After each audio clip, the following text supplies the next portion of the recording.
Well, it's great to be here, and it's a great privilege. What my talk will be today is about the force of destiny that I live, and how obstacles can become an opportunity. This is the town I came from. I lived here for 2 decades. A town near Venice, Italy, a river town, surrounded by the Alps and the Adriatic Sea. A town filled with many artisans. My ancestors were woodworkers, and harnessing the power of the river was their specialty. A town seasoned by many centuries of adversities, but defenseless against a political system that with the intent to guide and control our thinking. That process began at a very early age. Here I am, I'm 6 years old. And this is the first uniform, a fascist uniform for the young. We didn't have a knife or a gun yet, but this was a ritual of every Saturday morning that led to the age of insanity. In 1940, World War II, this guy got us into the war. He had dreams of an imperial Rome, and he wound up hanging by his feet in some gas station in Milan. In 1943, Italy abdicated the war, went to the side of the Allies. And this was a daily occurrence over our town. These are B-52 American planes going to Germany to say hello to the other guy. To escort these bombers, there were the P-51 Mustang fighter plane. I brought this in because it will play a part later on in my story. 1945, the war was over, but not the suffering. We cannot make ends meet. So my family decided to leave. It was 1952. We moved to Canada, Windsor, Ontario. The skills that my father, my brother, and I had were paying off, but not for me, because I contracted a terrible disease called tuberculosis of the bone. It put me in a body cast for 18 months. All I could do is move my arms, and the biggest challenge was retaining my sanity. There was a time where I could not recognize myself in the mirror. And when I told that to the nurse, they removed that mirror. I had no TV, and it was tough, but I don't know what happened. I found myself carving a profile of Lincoln off a penny on a bar of soap. That got my interest in sculpting and sort of filled up my time.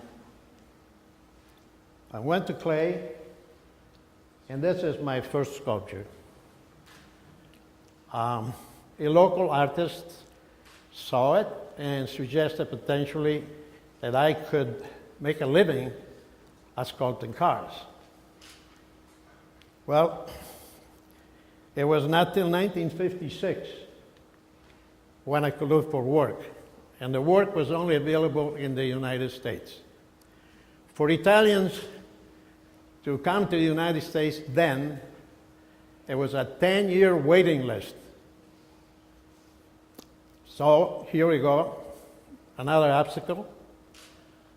But I discovered that there was a first preference for someone to come in earlier than 10 years. I applied for that and got it due to my skills in sculpting. So finally now I am in the United States. I have no skills to sculpt cars. So I went to Ford, and they hired me on the basis I could learn. In the early 60s, Ford Motor Company Design Center in Dearborn, Michigan, had 1,000 people. Inside the design center, there were several studios for each car line. There was a door that had no name on it, and that's where the Mustang was to be born. Inside that door, we had a full-size clay with 6 clay modelers, sculptors, designers, engineers, crisscrossing many disciplines. And the sculptor was at the center of it all.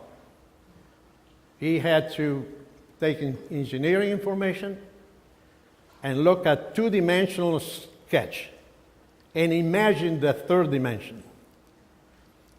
Looking to get lines on the body size to go with the roof line, the placement of the grille, how big the grille, where would the headlights be, what's the size of the bumper, trying to create a concert of forms and shapes that can be seen from any angle so that you could have a pleasure of it by looking at it from every point.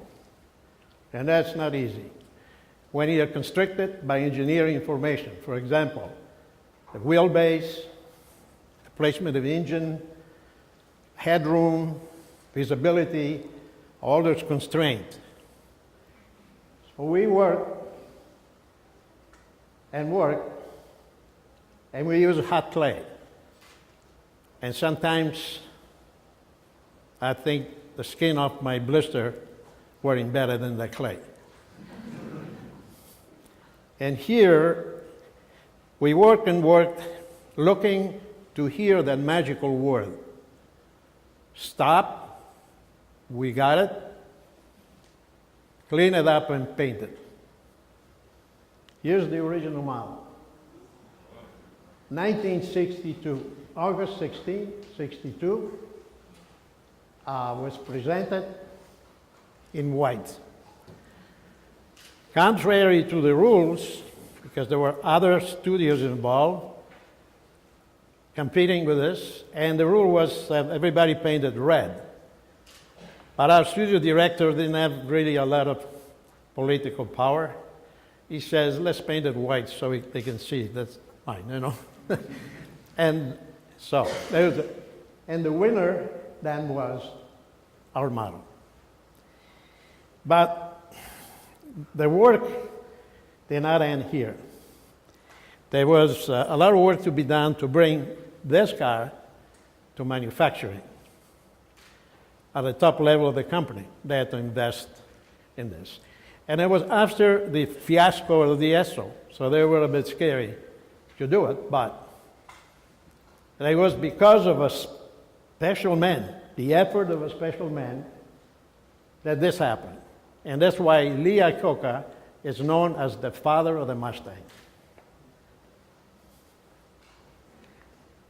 Now the name.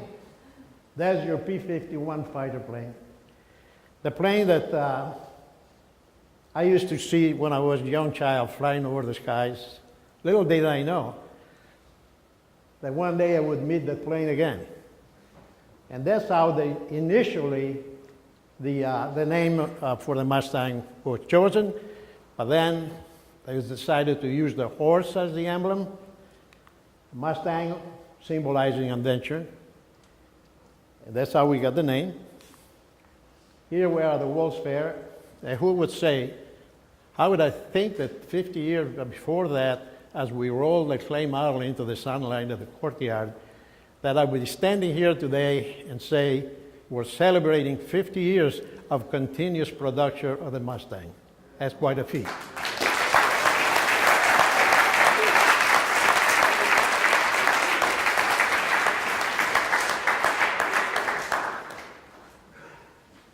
There are many, many other projects I was involved. This is the Pro 4, the most aerodynamic, drivable vehicle. The 4GT,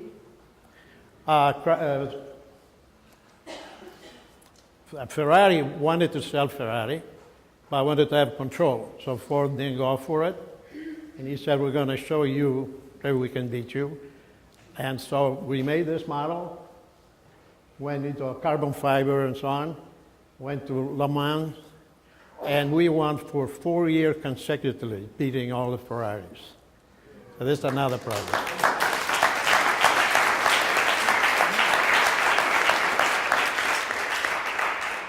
Now here is a picture of a video I did explaining my idea and how we could do rapid prototyping.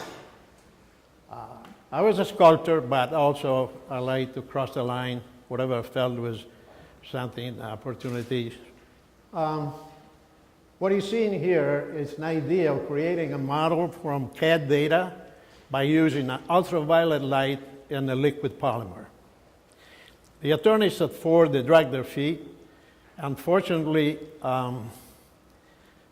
someone in California patented. When I met the one that got the patent, he said, if you had put this in even 3 months before, you would have gotten the patent.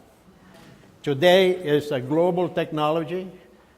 It's called stereolithography, and it's used even in medical field. You may be familiar with it. Called stereolithography, three-dimensional photo printing. This has revolutionized the way we make models. We can send kids around the world, and anyone can create a model and have in his hands to evaluate and so on. So that's what's called stereolithography. And when I was working on it, I didn't have a name, so I call it liquid to solid. I'm going to mention two world-renowned designers I work with. You may have heard of the Tucker car, very revolutionary car. It failed because the big company were afraid of it, and they made it so that it died. Alex Tremulous was the designer, and we did a project for the Seattle Warfare 1962. Working with him was quite a trip. He could excite a village. Alex Tremulous. And Sid Mead. You may have heard of Blade Runner, Alien, Tron. He's world-renowned, and when he was at Ford, I worked with him to explore shapes that could influence the designer for production vehicles. But he never gave me a sketch. He just talked to me. And he created an image by words and gestures. So quite exciting way to do it. Okay, and after 31 years, Ford Motor Company, I retired. I still had a lot of energy. I was 56. And I wanted to try many ideas that I could not really use as fast as I wanted to in a corporate setting. So I formed Concepts International. I soon discovered that without the advantage of the Ford oval over my head, doors were not opening that easy. So what do? Use an obstacle to surmount. So I decided to look at how things were done and see how else could it be done to shorten the time, increase the quality, decrease cost. And I had an opportunity to bid for the first new edition of 2000 Dodge Ram for Jeep and truck. They gave me the opportunity to bid. Now, I bid against several large, multi-million-dollar facilities. I had nothing. That's all I had is an idea. And I got the job.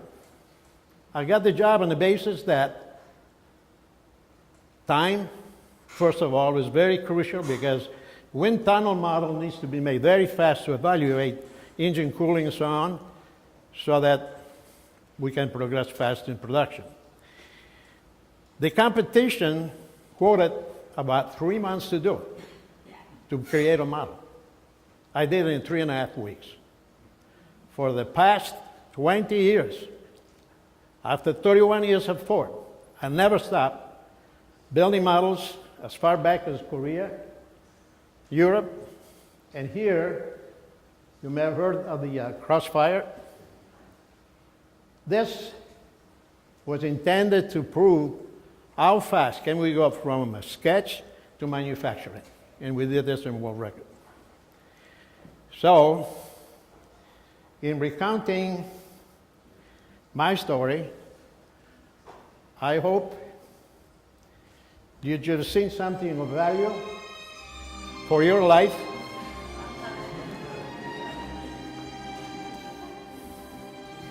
And I like to say that when I met an obstacle, I looked at it as an opportunity to do something else.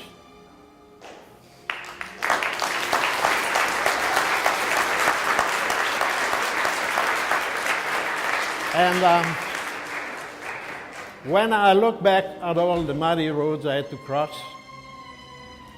I think of the time that I was laying on my back, entrapped in a body cast. And all I had is a penny and a bar of soap. And what I did with that bar of soap changed my life. Thank you.